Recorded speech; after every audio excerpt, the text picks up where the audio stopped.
Allah subhanahu wa ta'ala menegur, memberikan peringatan dalam surah yang pendek, yaitu surah At-Takatsur. Alhaakumut takatsur hatta zurtumul maqabir kalla sawfa ta'lamun. Alhaakum ay syagalakum an ta'ati rabbikum.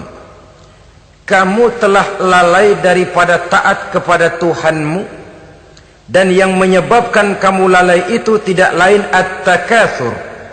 At-takatsur artinya at-tabahi bi kathrati mata'id dunya, bermegah-megah dengan memperbanyak kesenangan hidup duniawi.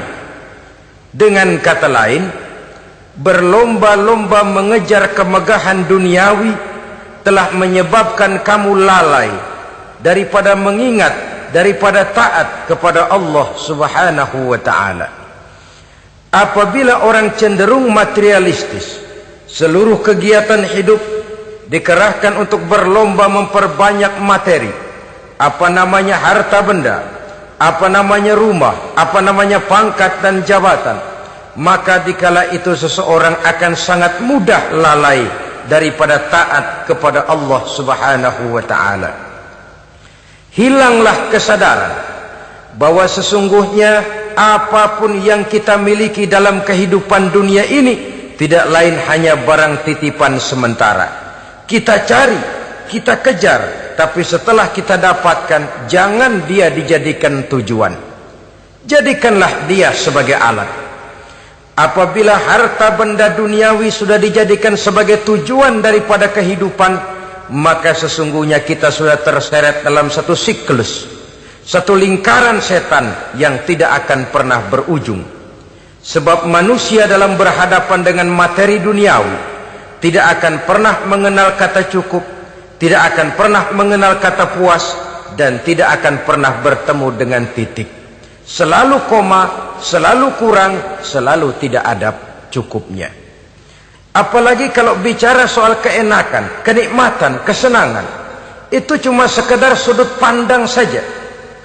Saudara barangkali kalau mengkhayal akan berkata, alangkah enaknya jadi menteri, naik mobil empuk ber-AC kemana-mana disambut. Menteri juga barangkali akan berkhayal seperti saudara, alangkah enaknya jadi rakyat biasa, bebas duduk angkat kaki di warteg tanpa ada yang mengamankan, tanpa harus terikat oleh protokol-protokolan, tanpa harus diatur ini dan itu. Jadi perbedaan cuma sudut pandang saja. Mungkin tukang bakso melihat tukang cukur itu enak, sebab kepala siapa saja bisa dipegang. Tapi barangkali juga tukang cukur melihat tukang bakso itu enak, dan begitulah selanjutnya. Keenakan cuma perbedaan sudut pandang. Saudara-saudara kaum muslimin rahimakumullah, oleh sebab itu agama memberikan kesadaran seluruh yang kita miliki, yang dititipi oleh Allah dalam kehidupan ini berupa materi keduniaan, hakikatnya adalah alat dan bukan sebagai tujuan. Apabila alat sudah kita jadikan tujuan, kita akan terjebak ke dalam satu perlombaan yang justru akan mencelakakan kita sendiri. Inilah yang saya maksud dengan sirkuit celaka.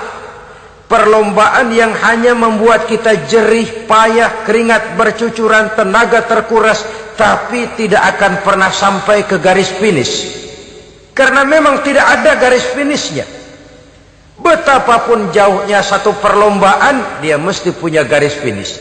Tapi kalau sudah at-takatsur, berlomba bermegah-megah diri, maka barangkali tidak akan pernah ada garis finishnya. Kita akan terseret dalam lingkaran setan, berputar di seputar itu tanpa tahu kapan berhenti dan di mana titiknya. Agamalah yang memberikan kesadaran. Alhaakumut takatsur, bermegah-megahan telah membuat kamu lalai daripada taat kepada Allah Tuhanmu. Semua sadar bahwa kita diciptakan tidak lain adalah untuk mengabdi kepada Allah. Nilai pengabdian ini sering lentur, nilai pengabdian ini sering luntur manakala kita sudah berlomba-lomba bermegah-megah dengan materi kehidupan dunia. Islam jelas tidak menganjurkan penganutnya jadi orang miskin. Bahkan Imam Ali karramallahu wajhah pernah mengatakan, kemiskinan bisa menyebabkan kekufuran. Ayat yang pertama turun juga kita tahu, Iqra, baca olehmu. Kan seolah-olah Quran cuma tidak langsung saja bilang, hai orang Islam, kamu jangan jadi bodoh. Kebodohan menimbulkan kemiskinan, kemiskinan mendekatkan kita kepada kekufuran. Jadi miskin sama kufur tetangga. Artinya dalam kondisi miskin, kemudi hati itu mudah terombang-ambing. Oleh sebab itu sering kemiskinan umat Islam ini dimanfaatkan oleh orang-orang lain untuk menyebarkan agamanya. Padahal agama adalah soal keyakinan yang tidak mungkin ditunjang dengan supermi, ditunjang dengan beras, pakaian, obat-obatan, beasiswa. Agama adalah soal keyakinan. Keyakinan adalah soal kebenaran, dan kebenaran itu adalah milik bersama. Tujuan diciptakannya manusia tidak lain adalah untuk melaksanakan ibadah. Kalau orang tenggelam dalam perlombaan memperbanyak harta, mempertinggi kedudukan, memperindah segala macam yang sifatnya duniawi, biasanya itu akan membuat dia lalai dari taatnya kepada Allah Azza wa Jalla. Kadang bukan hanya lalai daripada taat, juga sering terjebak kepada maksiat. Karena kalau pola pandang dan tolok ukur sudah benda duniawi semata-mata, sangat tidak mustahil orang lalu terjebak ke dalam prinsip menghalalkan segala cara. Asal sudah tujuan tercapai, cara apapun halal. Akhirat nomor 18. Nah, bukankah memang barangkali kita sejak kecil sudah dilatih untuk materialistis? Umpamanya kita hanya sering dilatih untuk takut kepada yang konkret-konkret saja, takut kepada yang nyata-nyata saja. Seorang ibu kalau menakuti anaknya, aduh nak, kenapa ini kau kerjakan? Kalau bapakmu tahu, waduh, habis kamu. Nah, kita lihat, kalau bapakmu tahu, kalau polisi tahu, kalau hansip tahu, kalau satpam tahu. Tapi jarang seorang ibu menanamkan kepada anak, nak, kenapa ini yang kau lakukan, nak? Bukankah kau tahu Allah lihat, Allah tahu, Allah dengar, Allah, nak? Diajarkan takut kepada yang gaib. Karena kalau takut dia kepada polisi, dia pasti bisa cari tempat lain dong yang polisi kagak lihat. Kalau takut dia kepada satpam, minggir dong ke tempat yang kira-kira satpam nggak lihat. Tapi kalau sudah takut itu terpulang kepada Allah, kepada yang gaib, tidak sejengkal tanah pun yang terhalang dari pengetahuan Allah. Tapi itulah salahnya kita. Sejak kecil anak-anak sudah kita latih untuk takut hanya kepada yang konkret-konkret saja. Akibatnya sampai dia besar melembaga dalam kehidupannya. Dia nyolong, kata temannya, kamu nyolong ya? Iya. Kok nyolong sih? Emang? Kenapa nyolong? Biarin.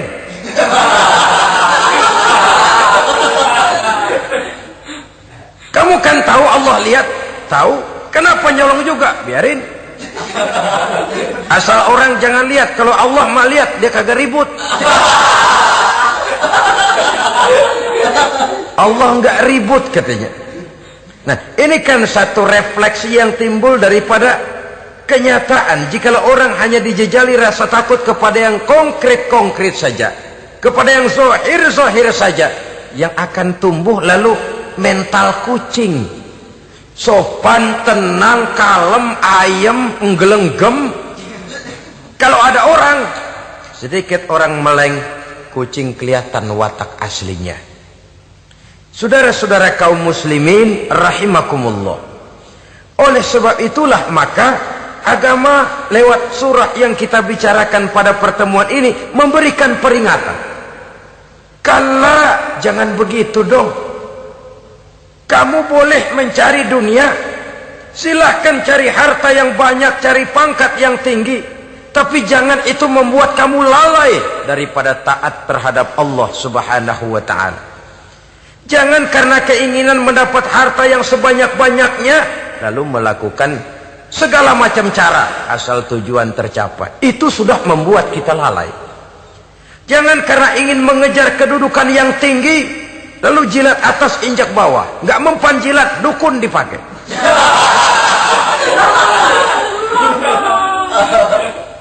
Itu kan sudah membuat kita lalai. Nanti kalau berhasil, wah dukun kita paten.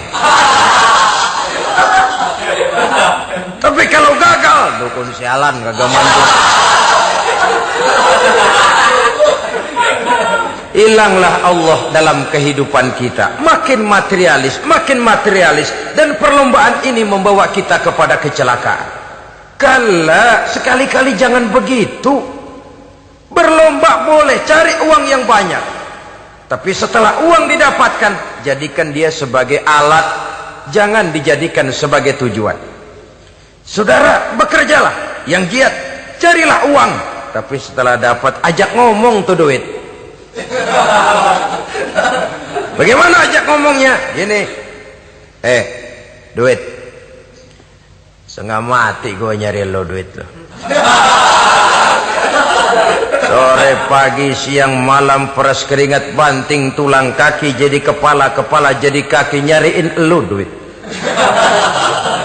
Sekarang kamu sudah saya dapatkan, kamu milik saya duit. Karena kamu milik saya, jadilah kamu budak saya. Jangan saya yang jadi budak kamu. Ini idealnya. Kamu harus jadi budak saya, jangan saya yang jadi budak kamu. Nyatanya kan ada orang nyari duit, setelah duitnya banyak dibudakin oleh duit. Dia sendiri tidak bisa merasakan kesenangan daripada duitnya, konon lagi orang lain. Mau ke pasar ngitung 16 kali. Naik bajai 1000. 1000 itu kalau ratusan semua 1000 lembar. Hitung-hitung, mendingan jalan kaki. Jalan kaki, tengah hari bolong, panas, kan dibudakkan oleh uang. Cari karier, kejar pangkat, kejar kedudukan. Setelah ditemukan itu, jadikan dia sebagai alat, jangan dijadikan tujuan. Pangkat kau milikku, karena kau milikku kau harus jadi budakku, jangan aku yang jadi budak kau pangkat. Suatu saat dia harus lepas dari kita, jiwa ini lapang. Kenapa? Dahulu pun ketika lahir ke dunia tidak ada pangkat yang kita sandang. Dahulu pun ketika lahir ke dunia tidak ada harta yang kita bawa.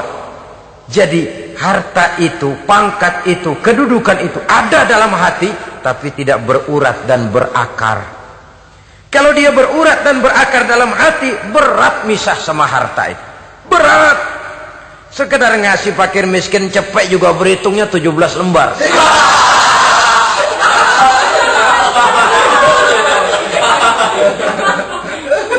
Dengar di kantornya mau ada mutasi, pindah dia dari tempat basah ke tempat kering, baru berita burung udah meriang duluan. Ini nanti bagaimana, itu nanti bagaimana, ini nanti bagaimana. Kan tidak jarang orang yang kena apa istilah kerennya zaman sekarang itu post power syndrome. Post power syndrome ini pernah dianalisa oleh Nabi, kata beliau, irhamu salasatan minan nas. Sayangilah 3 macam manusia. Siapa mereka? Pertama, azizan zallat, orang terhormat yang jatuh hina. Ini yang sering terkena post power syndrome.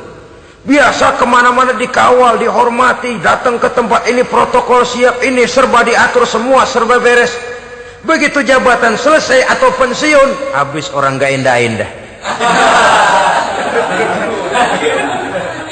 Dia lihat orang diemin aja, orang diemin dan orang tonton. Ini kalau nggak kuat mentalnya, itu kena post power syndrome. Akibatnya ya bisa jantungan, bisa leper, bisa darah tinggi.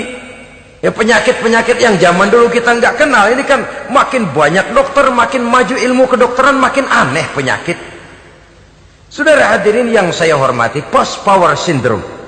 Kena apa yang dinamakan frozen emotional attitude, tidak kuat menghadapi kenyataan. Azizan zalla, orang terhormat yang jatuh hina, itu sangat perlu dikasihani. Yang kedua, ghaniyan qad iftaqara, orang kaya jatuh miskin. Ini juga sama, biasa hidup apa ada, serba ada, lalu harus hidup apa adanya. Ini kalau kurang kuat benar-benar memble ini.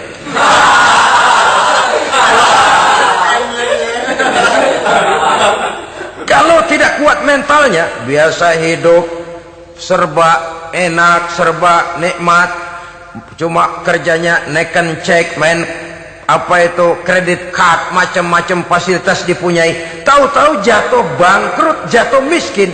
Kalau tidak fondasi agamanya kuat, bisa gantung diri, bisa bunuh diri, bisa frustasi, bisa terkena psikosomatik, tekanan jiwa mempengaruhi faktor biologis, timbullah tekanan, terjadilah penyakit aneh-aneh.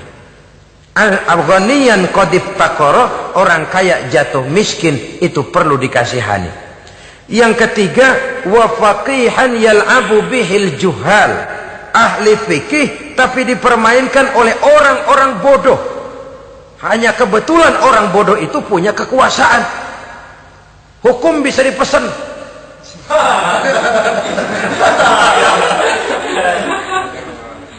Aturannya haram, Ustaz, ada haram dikit aja dah.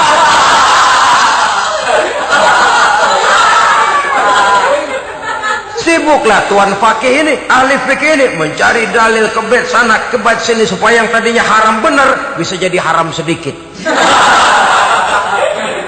Padahal yang minta ini orang bodoh, tidak ngerti agama, cuma karena punya kekuasaan dipermainkan oleh orang yang fakih. Orang yang fakih ini dipermainkan. Kasihan orang yang seperti itu. Wa faqihan yal'abu bihil juhal, ahli fikih tapi dipermainkan oleh orang-orang bodoh. Akibatnya karismanya hilang, wibawanya lenyap. Dia menyangka bahwa dengan mengharam-haram sedikit-sedikit itu dia bisa mendapat keuntungan yang berganda-ganda, padahal akibatnya itu hanya akan membawa kecelakaan saja. Allah peringatkan benar, kala, sekali-kali jangan begitu. Cari uang yang banyak silahkan, ngejar kedudukan yang bagus boleh, bikin rumah yang hebat silahkan, ada kendaraan bagus silahkan, tapi jangan sampai kamu terjebak kepada sirkuit celakai, perlombaan yang tidak ada garis finishnya.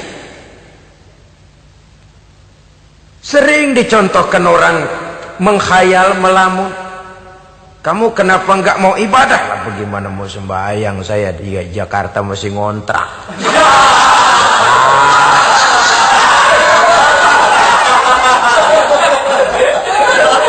Bingung, tiap akhir tahun kontrakan habis. Kalau punya rumah sendiri walaupun kecil-kecilan, tenanglah saya ibadah. Baiklah, oleh Allah diberikan rezeki, bisa bikin rumah walaupun kecil-kecilan. Sudah punya rumah sendiri, belum juga ibadah, apalagi mulur lagi. Habis bagaimana mau sembahyang, rumah kecil banget, pinggir kali, asal hujan bocor ya.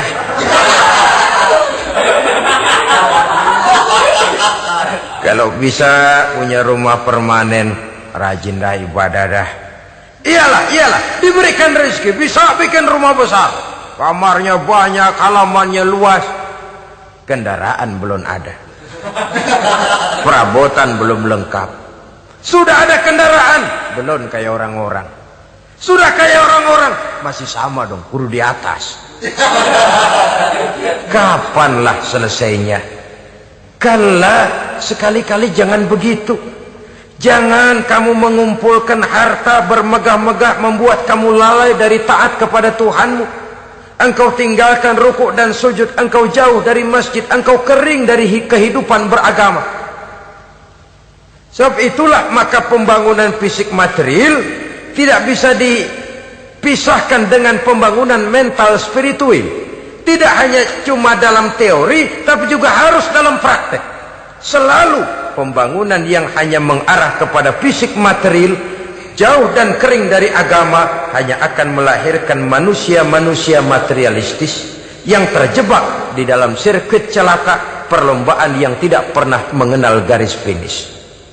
Sebab itu agama mengajarkan orang kaya itu siapa sih? Yang banyak duit? Belum tentu. Yang kebunnya di mana-mana ngebelata? Belum tentu. Yang pabriknya selebar-lebar? Belum tentu. Yang punya segala macam peternakan, dari peternakan gajah sampai peternakan kutu?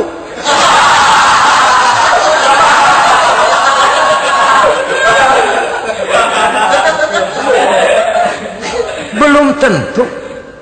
Agama memberikan tuntunan yang sangat luhur. Orang kaya itu adalah orang yang hidupnya cukup. Orang miskin itu orang yang selalu merasa kurang. Bagaimanapun banyak duit saudara miliki, kalau masih merasa kurang, masih miskin saudara. Saya punya uang 1.000 rupiah, Anda punya uang 1 juta rupiah. Mungkin saya lebih kaya dengan uang yang 1.000 ketimbang Anda 1 juta. Kenapa? Dalam tangan saya uang 1.000 besar, artinya sesuai dengan kebutuhan saya. Tapi di tangan Anda uang 1 juta, kebutuhan Anda lebih besar daripada itu lagi. Maka agama mengajarkan sifat qanaah, merasa cukup, dan itulah sumber kekayaan yang hakiki. Orang kaya adalah orang yang hidupnya cukup. Kalla saufa ta'lamun, jangan begitu, nanti kamu akan tahu. Summa kalla saufa ta'lamun, jangan sekali-kali begitu, suatu saat kamu pasti akan tahu. Kalla law ta'lamuna ilmal yaqin, thumma latarawunnaha 'ainal yaqin, thumma latus'alunna yawma idzin 'anil na'im. Nah, kapan perlombaan ini akan menyadarkan orang biasanya? Hatta zurtumul maqabir, sampai kamu dekat ke liang kubur. Itu biasanya kalau istilah orang sekarang baru ngeh. Asal sudah napas sampai tenggorokan disambung dengan selang, sudah Senin Kemis dibantu dengan alat picu jantung, gerak gerak gerak gerak, sudah kayak orang mau gergaji kayu. Dikala itu barulah sadar orang biasanya. Dan kesadaran semacam itu kesadaran yang terlambat, kesadaran ala Fir'aun. Fir'aun selagi hidup diajak beriman dan nehi aja.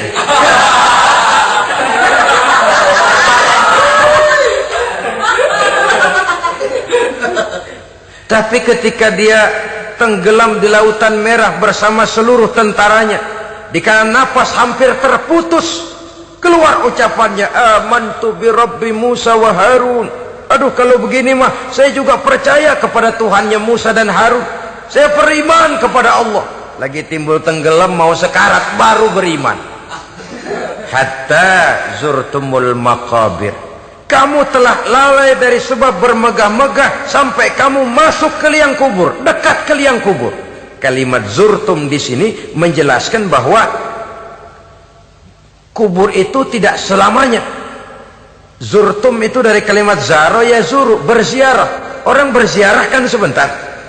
Ke kubur itu sama dengan berziarah kita di situ. Sebentar, tidak akan selamanya, tidak akan kekal dalam kubur. Bahwa kubur itu cuma satu halte dari sekian halte yang harus kita jalani. Hatta zurtumul maqabir ay mutum wa dufintum fil kubur, sampai kamu mati dikubumikan dalam kubur, barulah kamu sadar bahwa perlombaan itu hanya sia-sia, bahwa perlombaan itu tidak akan pernah mengenal garis finish, bahwa perlombaan itu akan membuat kamu celaka. Begitulah umumnya kebanyakan orang yang terjebak ke dalam paham materialis, baru menyadari kesalahan langkahnya pada saat napas sudah sampai di tenggorokan. Ternyata uangnya yang miliaran rupiah tidak sanggup menyambung nafasnya. Ternyata kendaraan yang serba mewah berkilat tidak sanggup meneruskan kehidupannya. Ternyata pangkat jabatannya yang tinggi yang membuat dia menyebabkan temannya jadi lawan, lawannya jadi teman, tidak akan sanggup menghentikan sang malaikat maut. Kalau keadaan sudah begitu, baru sadarlah kita terlambat.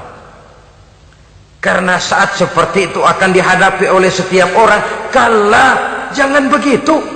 Sadarlah kamu bahwa kalau sudah dekat ke liang kubur kamu baru insaf, itu terlambat. Sebelum nafas sampai di tenggorokan, pintu tobat masih selalu terbuka. Tapi manakala nafas sudah sampai di tenggorokan, tertutuplah pintu tobat untuk orang yang bersangkutan. Oleh sebab itu, perlombaan dengan bermegah-megah terhadap materi duniawi, tolok ukur dan pandangan hidup yang terbatas kepada wujud benda semata-mata, memang sering menyebabkan orang lalai, sering menyebabkan orang lupa diri, tidak sadar tentang hakikat yang terpenting dari kehidupan ini, yaitu tentang dari mana dia datang, di mana dia sekarang, dan kemana dia akan pulang. Sungguh, ilmu pengetahuan tidak akan pernah mampu menjawab persoalan ini. Sungguh, filsafat juga tidak berdaya menghadapi pertanyaan seperti ini. Hanya agama yang mampu memberikan kepastian batin tentang hakikat dari mana kita datang, di mana kita sekarang, dan kemana kita akan pulang. Makin kita renungi pertanyaan ini, makin kita menemukan diri sendiri. Dan makin kita menemukan mengenal diri sendiri, kita akan semakin mengenal Allah subhanahu wa ta'ala. Semakin kita mengenal Allah, maka akan semakin terpanggil kita untuk dekat dengannya, mentaati segala perintahnya, dan berupaya menjauhi segala yang dilarangnya. Dengan demikian selamatlah kita dari satu perlombaan yang hanya akan menyeret kita kepada menghalalkan segala cara, jauh dari agama, jauh dari Allah, bahkan jauh dari sesama manusia. Karena umumnya perlombaan seperti ini akan cenderung melahirkan manusia yang egois. Muslimin rahimakumullah.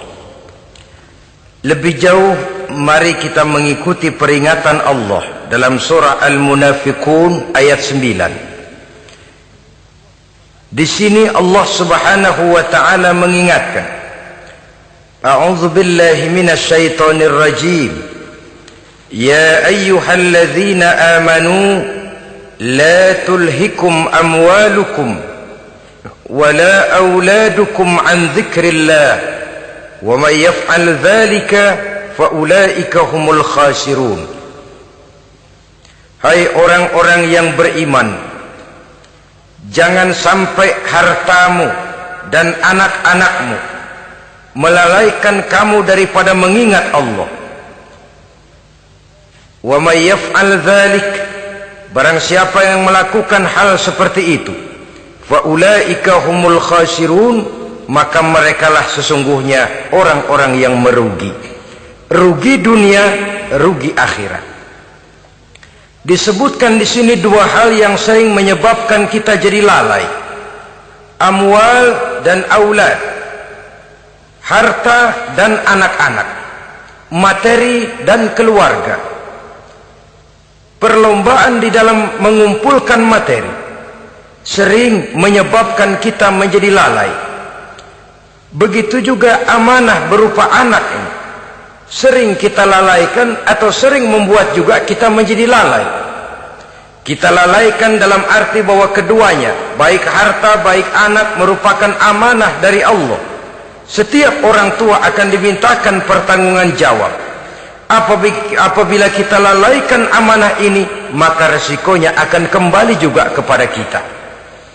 Tapi satu hal yang jelas dalam ayat 9 surah Al-Munafiqun ini, bahwa perlombaan memperbanyak harta dan anak-anak yang masuk dalam kelompok at-takatsur itu tadi akan menyebabkan orang khasiru, termasuk ke dalam kelompok orang-orang yang rugi. Perlombaan yang hanya akan membawa kerugian semata-mata. Kemudian di dalam satu hadis Rasulullah sallallahu alaihi wasallam memberikan peringatan. Beliau bersabda, "Iza azzamat ummati dinaran wa dirhaman, nuzi'at minha haibatul Islam, wa iza tasabat ummati saqatat min ainillah, wa iza turikatil amru bil ma'rufi wan nahyu 'anil munkari hurimat 'alaihim barakatul wahyi. Ada 3 hal yang kalau kita kerjakan akan menimbulkan 3 macam akibat di dalam hadis ini. Pertama, iza azamat ummati dinaron wa dirhaman. Apabila umatku sudah mengagung-agungkan dinar dan dirham, artinya kalau umatku sudah jatuh menjadi umat yang materialistis, segalanya diukur dari dinar dan dirham. Dinar dan dirham ini kalau bahasa Inggrisnya dokat.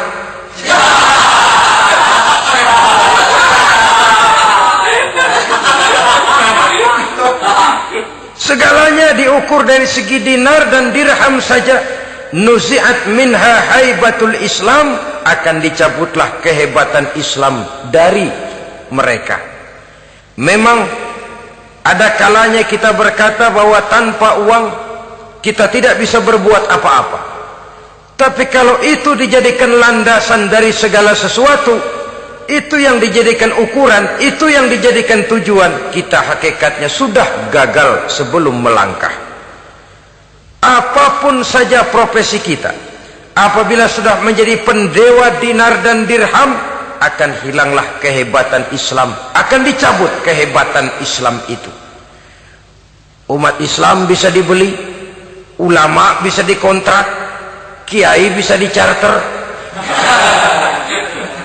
Saudara hadirin ma'asyiral muslimin rahimakumullah, apabila umatku sudah membesar-besarkan dinar dan dirham, bermegah-megah dengan itu, berlomba-lomba memperbanyak itu yang menjadi tujuan dan tolok ukur dari segala kegiatan, nuzi'at minha haibatul Islam, akan dicabutlah kehebatan Islam. Hilang itu wibawa. Walaupun dia bernama umat mayoritas dalam jumlah, tetapi dia minoritas dalam peranan. Mayoritas dalam bilangan, tapi minoritas dalam percaturan kegiatan hidup ini. Kita ingat di zaman pengembangan Islam di masa Rasulullah sallallahu alaihi wasallam, mereka berlomba-lomba mengorbankan dinar dan dirhamnya untuk kepentingan agama, bukan mengorbankan kepentingan agama untuk mencari dinar dan dirham. Kita di zaman sekarang sering terjadi penjungkiran nilai, terbalik yang kita amalkan. Nabi Ibrahim mengorbankan putranya Ismail untuk kepentingan agama. Kita sering sekarang ini mengorbankan kepentingan agama untuk anak-anak kita. Dulu anaknya yang dikorbankan buat agama, sekarang agamanya dikorbankan buat anak. Dulu dinar dan dirham dibelanjakan untuk menopang agama, sekarang agama dijadikan alat untuk mencari dinar dan dirham. Saudara-saudara kaum muslimin rahimakumullah, memang apabila dinar dan dirham digunakan untuk penyangga perjuangan, itulah idealnya. Saya katakan tadi, dinar, dirham, uang, dunia cuma sekedar alat, bukan sekedar tujuan. Kita memerlukan alat ini. Membangun pesantren tidak cukup dengan semangat. Membangun rumah sakit Islam tidak cukup dengan pidato. Membangun masjid tidak cukup dengan semangat menggebu-gebu. Kita perlu semen, kita perlu pasir, kita perlu batu kali, kita perlu besi, dan itu semua beli. Tidak turun dari langit seperti turunnya embun di waktu pagi. Tidak mungkin rumah sakit Islam muncul ke permukaan hanya dengan simsalabim abracadabra.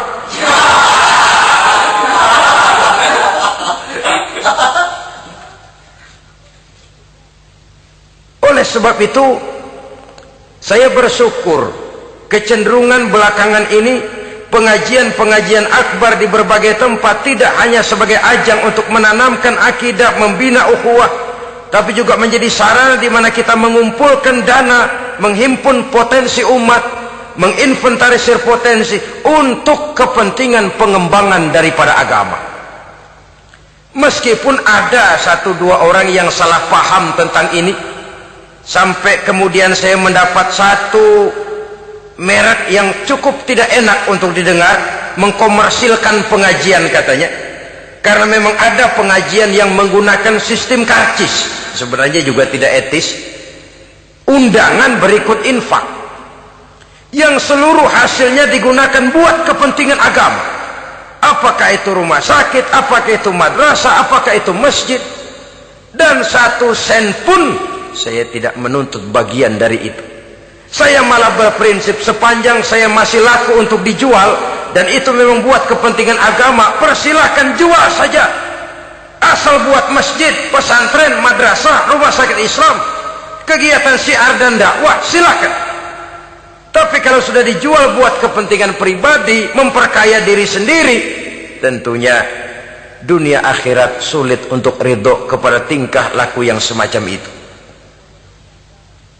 Kita memerlukan dana, umat di daerah membangun memerlukan dana, dan dana itu tidak hanya datang begitu saja. Kita bersyukur bahwa untuk menghadiri pengajian sekarang ini orang mau mengeluarkan uang, mau memberikan infak dengan ikhlas, tidak dengan keterpaksaan. Kenapa tidak? Sehingga ini lalu diinventarisir untuk kepentingan pembangunan agama. Ratusan juta rupiah terkumpul dari pengajian-pengajian rutin ini, pengajian-pengajian akbar ini. Puluhan masjid terbantu, rumah sakit Islam terbantu, musola selesai. Ya walaupun tidak lalu semuanya beres, tapi gemaknya itu sudah cukup menyentuh untuk menyadarkan orang bahwa harta baru kekal kalau dia sudah dibelanjakan di jalan Allah. Nah, yang celaka kalau dinar dan dirham itu yang dijadikan tujuan. Mengadakan pengajian semata-mata untuk cari uang, uangnya buat kantongnya dewe. Itu yang membuat dicabutnya kehebatan Islam itu. Segalanya diukur dari sudut itu.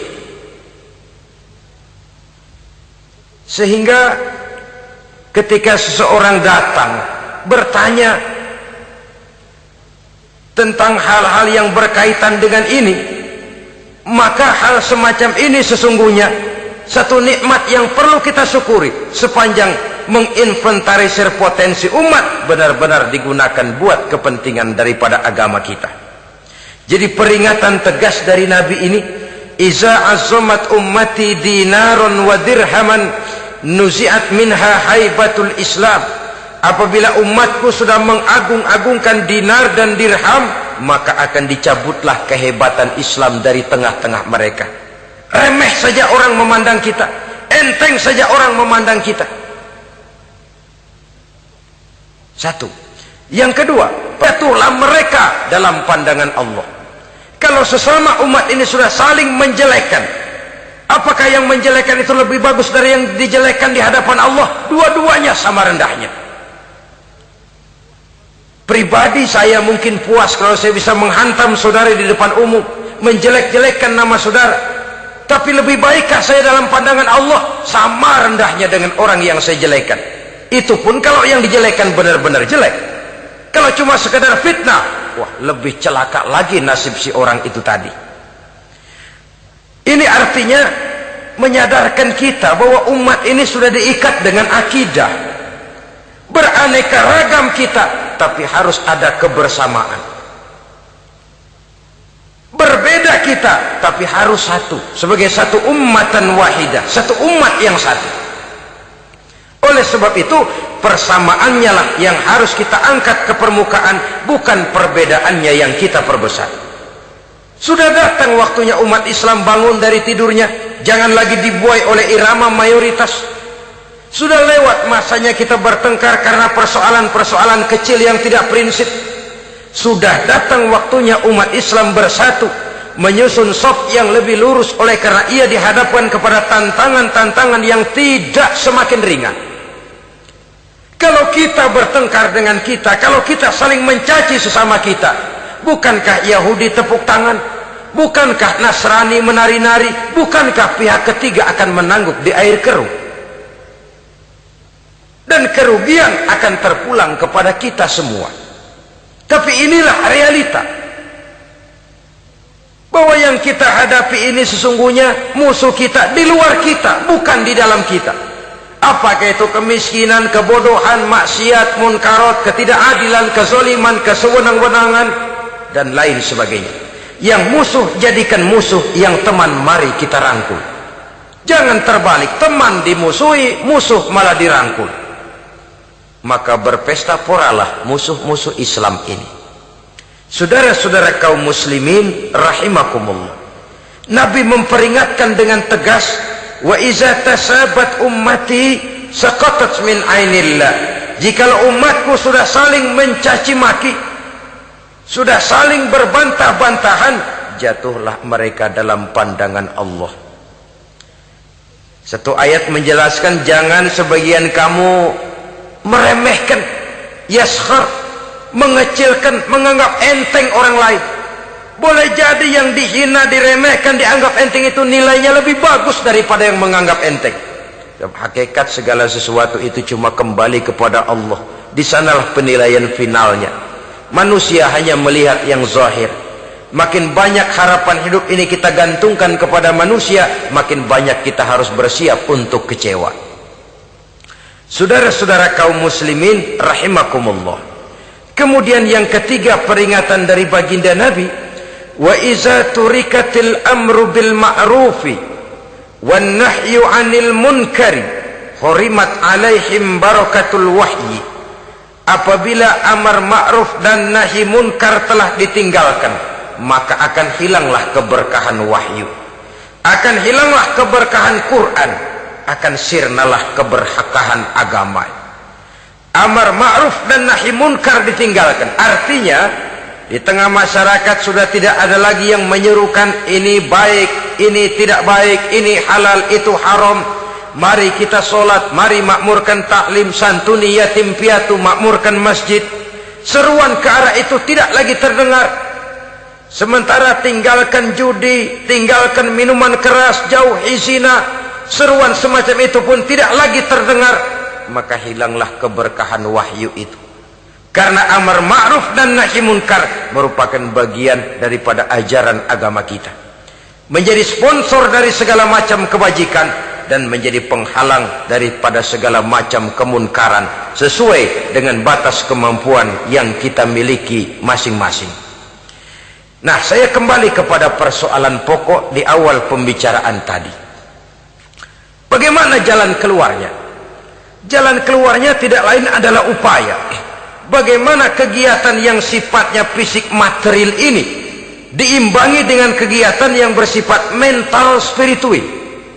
Upaya menghidupkan majelis-majelis taklim, upaya memakmurkan masjid-masjid sebagai laboratorium rohani untuk mewujudkan keseimbangan dalam pola pikir yang akan berlanjut dalam gerak hidup yang kemudian akan tertuang dalam segala perbuatan manusia. Apabila sudah terwujud kepincangan dalam pola pikir, akan pincanglah caranya bertindak dan berbuat, akan pincanglah pandangan hidupnya, akan pincanglah orientasinya di dalam kehidupan ini. Oleh karena itu, Islam dalam berbagai aspek kehidupan mengajarkan sistem keseimbangan. Mencari harta boleh, tapi tidak boleh keluar dalam kerangka fastabiqul khairat. Berlomba-lomba silahkan, tapi untuk kebaikan, bukan untuk bermegah-megah, bukan untuk menumbuhkan gengsi, bukan untuk meninggikan prestise dan harga diri, tapi fastabiqul khairat, berlomba-lomba di dalam mengejar kebajikan, di dalam menyebarkan kebaikan. Bukan sekedar berlomba-lomba, tapi tolong menolong, bantu membantu. Ta'awanu 'alal birri wat taqwa wala ta'awanu 'alal ismi wal udwan. Bertolong-tolonganlah kamu di dalam kebaikan dan takwa, jangan bertolong-tolongan di dalam perbuatan dosa dan permusuhan. Kerjasama di dalam kebaikan, kerjasama di dalam ketakwaan. Ada satu contoh yang menarik bahwa umat Islam di dalam ia menjalin kebersamaan itu harus seperti orang main sepak bola. Saudara lihat, orang main sepak bola, kalau pertandingan belum dimulai, silahkan kumpul di luar lapangan, atur strategi yang baik. Tapi kalau pertandingan sudah dimulai, turun ke lapangan hijau, jangan kumpul terus. cuma ada sepak bola gotong royong. Groyok ke sana, groyok ke sini. Ya kalah terus. Harus ada yang jadi penyerang tengah, kan begitu toh sepak bola. Harus ada yang jadi kiri luar, kanan dalam, striker, back, penjaga gawang. Yang penting kerjasama, teamwork. Lalu mampu menciptakan operan-operan. Yang jadi back jangan ngiri sama yang jadi penyerang tengah. Jangan hasut, sebab bagaimanapun juga andai kata si penyerang tengah berhasil menjaringkan bola ke gawang lawan, kan kemenangan bukan kemenangan satu orang, kemenangan satu kesebelasan, kemenangan satu tim. Ini yang sering terjadi, back ngiri sama penjaga gawang, lalu penjaga gawang ngiri sama penyerang tengah, penyerang tengah ngiri sama kiri luar. Ya kapan mau menggolkan ke gawang lawan? Kita ini satu kesebelasan, posisi boleh berbeda. Umat Islam itu harus ada yang jadi camat, lurah, bupati, gubernur, menteri, jadi jenderal, jadi konglomerat, jadi pengusaha, jadi teknokrat. Yang penting kerjasama, teamwork, mampu menciptakan operan-operan yang akurat. Diego Armando Maradona, enggak pakai dia, enggak. Itu katanya maha bintang, gagah, hebat, bintang lapangan hijau. Kapan Maradona hebat? Kalau ditunjang oleh 10 temannya yang lain, merupakan satu kesebelasan. Bagaimanapun hebatnya Diego Armando Maradona, kalau dia sendirian lawan satu kesebelasan, remek.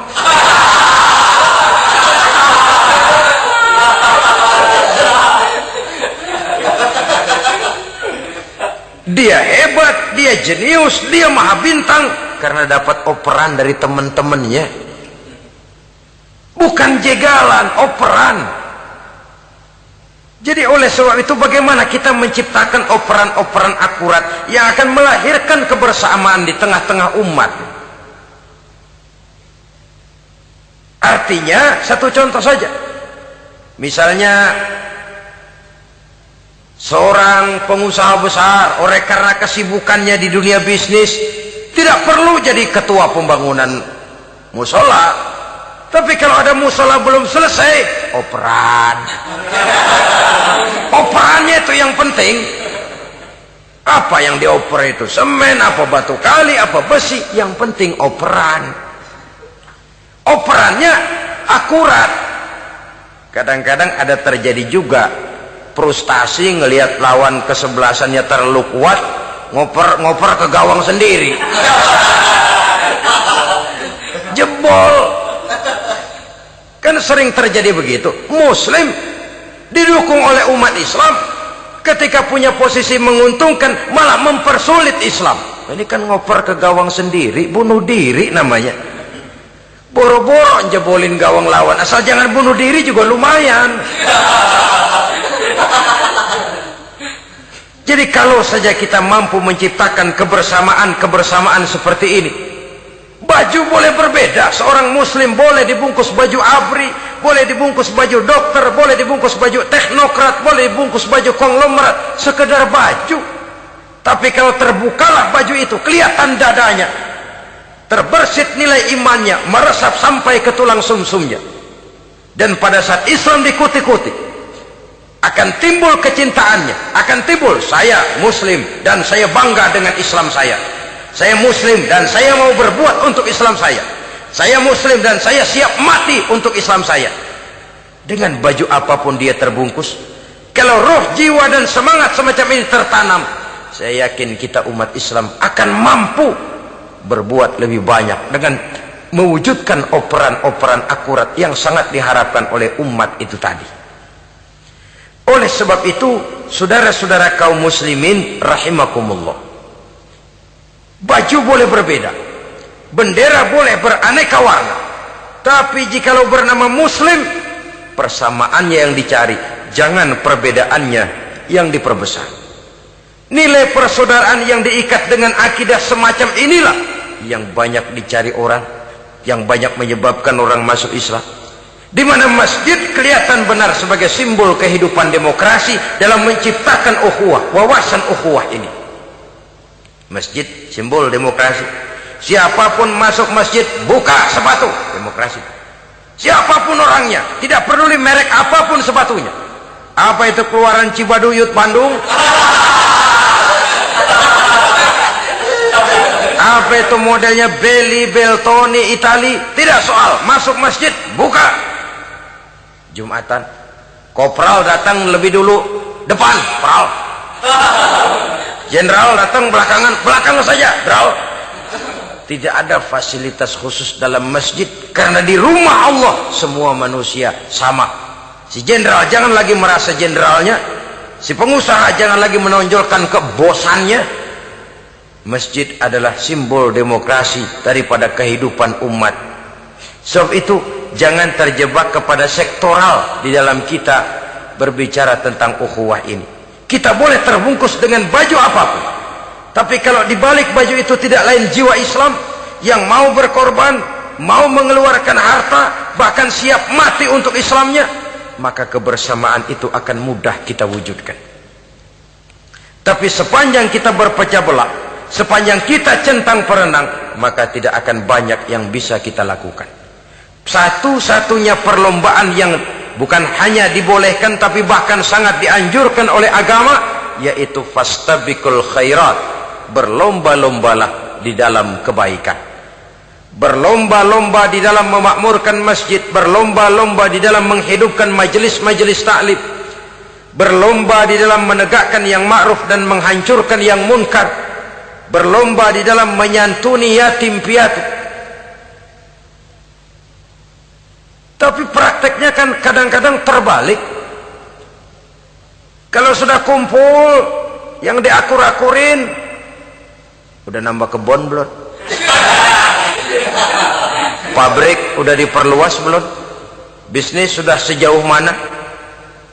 Belum pernah ada ketemu lalu kongko masjidnya udah digedein ya. Jarang yang ngomong begitu. Madrasahnya sudah bagaimana? Sejauh mana?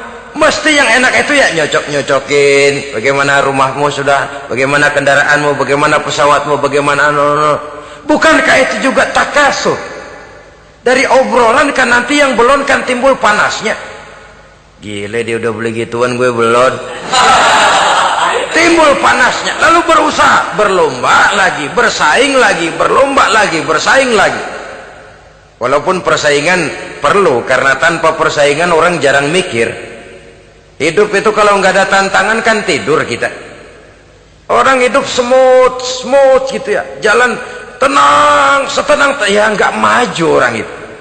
Orang itu baru bisa mengalami kemajuan kalau dia sudah dihadapkan kepada tantangan, gemblengan, gojlogan, fitnahan, hinaan, caci maki. Persaingan itu perlu supaya orang mikir. Kalau mikir dia berbuat, kalau dia berbuat dia bisa maju. Tapi persaingan yang sehat, bukan persaingan yang lalu menimbulkan fitnah, menghancurkan nama baik orang lain, yang dilatar belakangi oleh sifat hasud, dendam, iri hati, lalu menghalalkan segala cara. Tidak, bukan itu. Persaingan yang sehat ini akan menjadi alat picu agar orang lalu berlomba di dalam kebaikan. Satu-satunya perlombaan yang bukan hanya boleh tapi bahkan sangat dianjurkan oleh agama, berfastabiqul khairat, berlomba-lomba di dalam berbuat kebaikan. Berlomba-lomba membangun masjid bukan berarti di sebelah masjid bangun masjid lagi, bukan. Kadang-kadang karena ada fastabiqul khairat, berlomba-lomba, nggak apa-apa dah. Di sebelah masjid bikin lagi masjid. Akhirnya azan perlombaan main kenceng-kencengan. Bukan itu yang diinginkan tentu, bukan itu. Bagaimana memakmurkan masjid, bagaimana memfungsikan masjid, bagaimana membina umat dan lain sebagainya. Jadi pembicaraan ke arah itu akan menimbulkan rangsangan untuk berlomba di dalam kebaikan. Kalau dia kok bisa menata masjidnya sampai makmur, jamaah senang datang ke sana, anak-anak muda betah di masjid, kenapa saya tidak? Apa konsepnya? Nah, ini kan berlomba. tapi berlomba dalam kebaikan. Kalau dia bisa menghimpun anak-anak muda lalu diarahkan kepada jalan yang positif, kenapa saya tidak bisa? Dia punya potensi yang saya juga punya. Berlomba di dalam kebaikan. Perlombaan semacam ini akan memberikan ketentraman karena jalan yang ditempuh jalan ibadah. Tapi kalau perlombaan materi, at-takatsur tadi, yang timbul bukan ketentraman, panas. Karena panas, udah dekat, panas kan tetangganya hasut, dengki, iri hati, sakit, demam, orang lain maju meriang. Lah kalau sudah begitu, hasud yang jadi bisikan hati, ya sudah, segala macam cara dilakukan untuk menjatuhkan orang lain. Dan itu sudah bukan lagi persaingan yang sehat. Saudara-saudara kaum muslimin rahimakumullah. Oleh sebab itu, kita tutup pertemuan singkat kali ini dengan satu kesimpulan, bahwa harta adalah sekedar alat, bukan tujuan di dalam kehidupan. Tanpa harta barangkali orang sulit untuk bahagia, tapi harta semata-mata tidak merupakan jaminan bahwa orang lalu akan bahagia. Termasuk di dalam kata harta ini pangkat, jabatan, kedudukan, anak, istri, keluarga, rumah, tanah, pabrik, kebun, peternakan, dan lain sebagainya. Perlombaan yang dianjurkan di dalam agama adalah perlombaan untuk berbuat kebaikan. Maka masalahnya sekarang, bagaimana kita memanfaatkan harta ini untuk sebanyak-banyak kebaikan yang bisa kita lakukan. Semoga kita mampu melakukannya dan kita tidak termasuk dalam orang-orang yang celaka yang lantaran bermegah-megah dengan kesenangan dunia saja. Terima kasih atas segala perhatian, mohon maaf atas segala kekurangan. Usikum wa nafsi bitaqwallah. Wassalamualaikum warahmatullahi wabarakatuh.